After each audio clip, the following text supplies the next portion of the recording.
जी बिस्मिल्लाहिर्रहमानिर्रहीम। तो प्यारे बच्चों, आज जो हमने अपना आर्टिकल डिस्कस करना है विच इज़ 11.6 और जो कि हमारे पास अकोस्टिक प्रोटेक्शन। तो बेटा अकोस्टिक प्रोटेक्शन को भी हम डिस्कस करते हैं। तो पहले उसकी हम डेफिनेशन लिख लें अकोस्टिक प्रोटेक्शन की।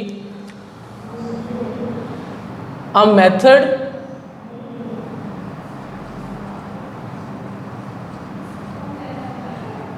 used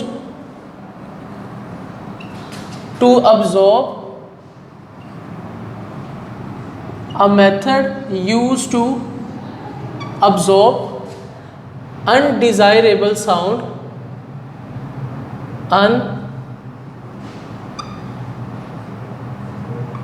undesirable sound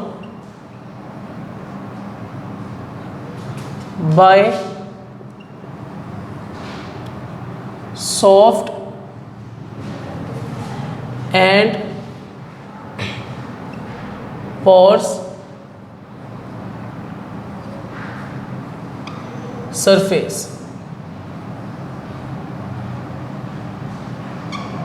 तो बेटा हमारे पास अकोस्टिक प्रोटेक्शन बेसिकली इसकी डेफिनेशन मैं आपको रीड आउट कर देता हूँ कि a method used to absorb undesirable sound by soft and porous surface. ऐसा साउंड जिसकी हमें ज़रूरत नहीं है, जो उसको हम कहते जो हमारे लिए अनडिज़ायरेबल, जिसको हम चाहते हैं कि ये आवाज़ हमें ना सुनाई दे, तो उस आवाज़ को हम क्या कर सकते हैं, उस आवाज़ को हम अब्जॉर्ब करवा सकते हैं, ख़त्म करवा सकते हैं। किसकी मदद से? By soft and pore surface. ऐसी सरफेस जो कि हमारे पास पोर होगी। पोर सरफेस ऐसी सरफेस होती है जो कि हमारे पास खुरदरी सरफेस होती है, ठीक है, जो कि स्मूथ ना हो, ठीक है। और ऐसी सरफेस जो कि सॉफ्ट हो, जैसे कि हमारे पास तकिया हो गया, ठीक है। ऐसी सरफेस जो कि सॉफ्ट है, तो उससे भी जो ऐसा साउंड जो कि हम सुनना नहीं चाहते, उस साउंड को क्या करवाया जाता है, अब्जॉर्ब करवाया जाता है। तो बेटा इस टेक्निक को हम क्या बोलते हैं? This technique is called the acoustic protection, ठीक है। तो अगर हम इसकी इंपॉर्टेंस की तरफ मूव आउट करते हैं, if we go out to its importance,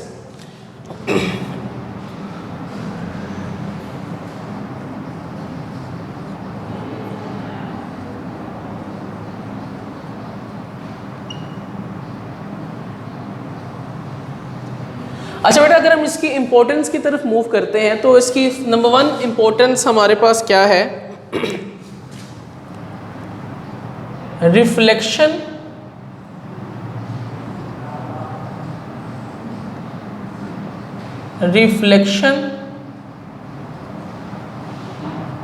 of sound, reflection of sound is greater,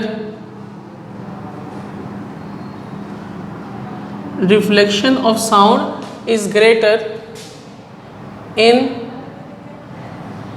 soft is greater in rigid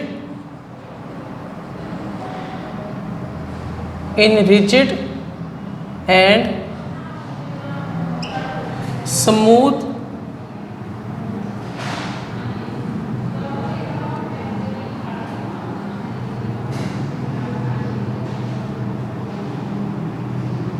surface. तो मेरे बेटा आपने याद रखना है कि हमारे पास जो रिफ्लेक्शन है वो हमारे पास क्या है, ज़्यादा होती है, कि हमारे पास आवाज़ ज़्यादा आती है। कब आवाज़ ज़्यादा आती है? जब हमारी आवाज़ टकराती है, रिफ्लेक्ट होती है। किसके साथ रिफ्लेक्ट होती है? रिजिड के साथ और स्मूथ सरफेस के साथ, ठीक है। हमारी आवाज़ ज़्यादा हो जाएगी जब हमारे पास, जैसे कि कंसीडर करेंगे हमारे पास एक स्मूथ सरफेस है और एक रिजिड सरफेस है। तो मेरा जो साउंड है वो इसके साथ यहाँ टकरा के मेरी आवाज़ यहाँ कहाँ जाएगी? अलोंग दिस डायरेक्शन, पूरी क्लास में क्या करेगी? मूव करेगी। तो अगर आप चाहते हैं कि आपकी आवाज़ ज़्यादा गूंजे तो आपने जो साइड पे जो सरफेसेस और आपके होनी चाहिए वो कैसी होनी चाहिए? स्मूथ सरफेस हो या आपके पास कैसे सरफेस हो? Rigid surface. तो इस तरह आपके पास आवाज़ जो है वो ज़्यादा फैलेगी, ज़्यादा रिफ्लेक्ट करेगी, ठीक है। तो नंबर 1 बेटा ये हमारे पास फर्स्ट पॉइंट था। तो नेक्स्ट हमारे पास क्या है? नेक्स्ट पॉइंट ज़रा देखते हैं। Next point, less reflection,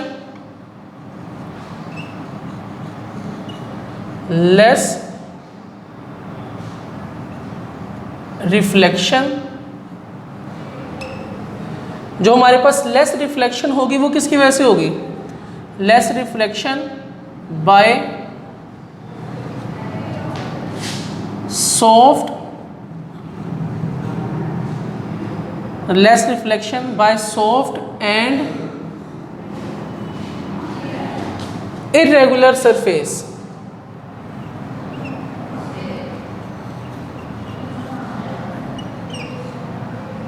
By soft and irregular surface. तो आप चाहते हैं कि आपकी जो आवाज़ की जो रिफ्लेक्शन है, आवाज़ कम कमरे में आए या कम कमरे में गूंजे, तो आपके पास सरफेस आप कैसी रखें, आप सॉफ्ट सरफेस रखें, या तो आपके पास सरफेस कैसी होनी चाहिए, इरेगुलर सरफेस होनी चाहिए। तो इससे जो आपकी आवाज़ की जो रिफ्लेक्शन है वो बेसिकली आपके पास कैसी हो जाएगी, आवाज़ की रिफ्लेक्शन आपके पास कम हो जाएगी। उसके बाद एक और बड़ा इंपॉर्टेंट पॉइंट है, जैसे कि हमारे पास rugs,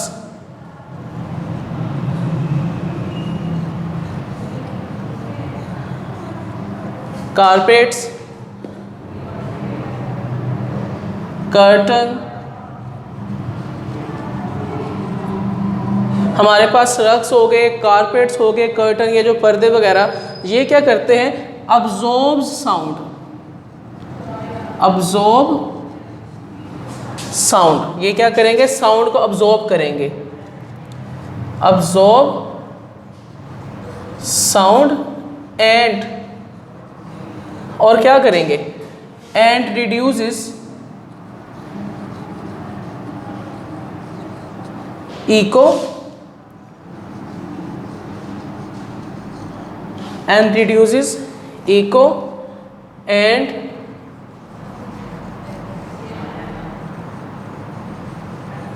noise pollution।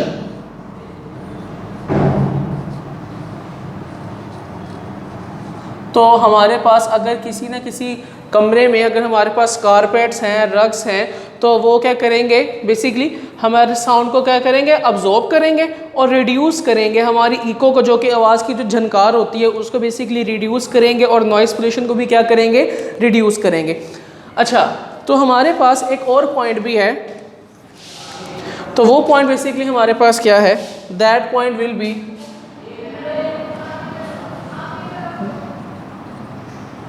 Grabbed sound, important point, due to multiple grab sound due to multiple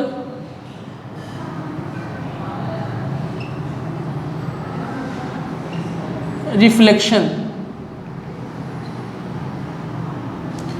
तो इसको बेसिकली, इस पॉइंट को हम बोलते हैं रिवर्बरेशन।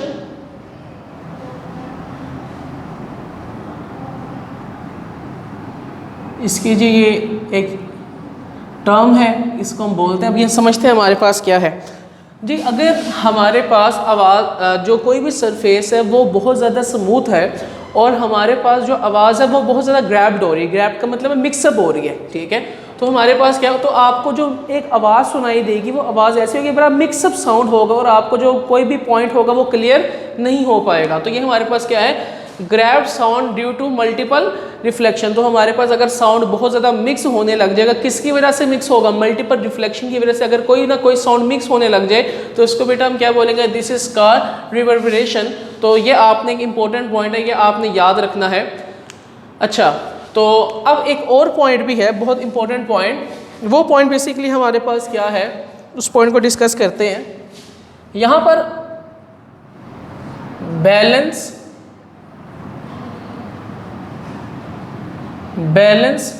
between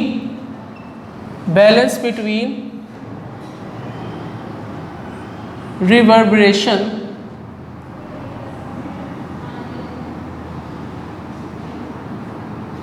and absorption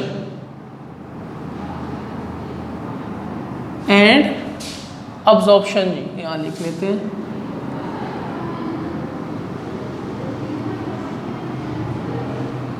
अच्छा बेटा, इस पॉइंट से हमारे पास मुराद ये है कि जहाँ पर हॉल्स वगैरह होते हैं, बड़े हॉल्स या बड़े ऑडिटोरियम हमारे पास होते हैं, वहाँ पर हमने इस तरह साउंड को हमने रिलेट करना होता है, इस तरह बनाना होता है साउंड को कि हमारी जो आवाज़ है वो ज़्यादा रिवर्बरेट भी ना करे, मीन्स के मल्टीपल रिफ्लेक्शन भी ना हो, आपस में ग्रैबल ना करें, आपस में मिक्सअप ना हो, और हमने बैलेंस किस दरमियान में बनाना है, रिवर्बरेशन और अब्जॉर्प्शन, और हमारी सारी की आवाज़ क्या हो रही हो, लोगों तक भी पहुंच रही हो, अब्जॉर्ब भी हो रही हो। तो बेटा ये पॉइंट बड़ा इंपॉर्टेंट है कि हम हॉल्स में क्या करते हैं, बैलेंस रखते हैं किसके दरमियान, balance between the reverberation and the absorption. ठीक है, ये पॉइंट हमारे पास काफ़ी ज़्यादा इंपॉर्टेंट है। उसके बाद हमारे पास क्या है, नेक्स्ट पॉइंट हमारे पास आता है, इंपॉर्टेंट पॉइंट है गाइस, ये हमारे पास, that point will be curved ceiling,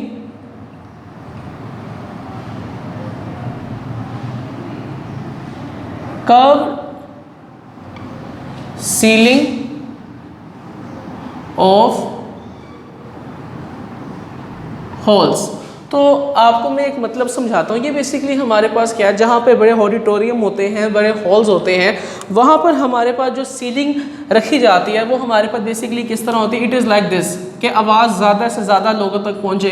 तो बेसिकली जो सीलिंग रखी जाती है इट इज़ लाइक दिस, जो कि दीवार है ना, ऊपर वाली जो साइड है, हमारी दीवारें तो बिल्कुल प्लेन होती हैं, ठीक है, तो जो ऊपर वाली सीलिंग है वो किस तरह रखी जाए, कैसी रखी जाए, कर्व्ड रखी जाए।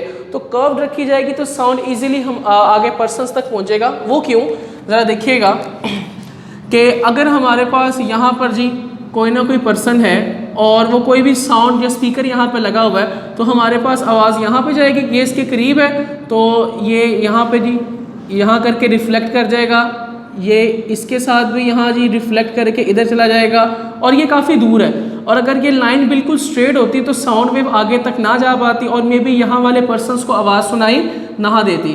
तो यहाँ पर आप देखिए कि यहाँ पर भी इसके साथ रिफ्लेक्ट होकर कहाँ पर आ जाएगी, इट इज़ लाइक दिस, यहाँ पर।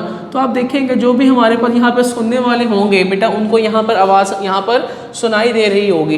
तो बेटा ये हमारे पास था अकॉस्टिक प्रोटेक्शन। हमने इसमें क्या क्या डिस्कस किया, इसकी बेसिकली डेफिनेशन डिस्कस की, इसकी इंपॉर्टेंस डिस्कस की। आपको ऐसा शॉर्ट क्वेश्चन के लिए आ सकता है, what is the importance of the acoustic protection. तो आप बेटा इसकी सारी इंपॉर्टेंस वगैरह लिखेंगे।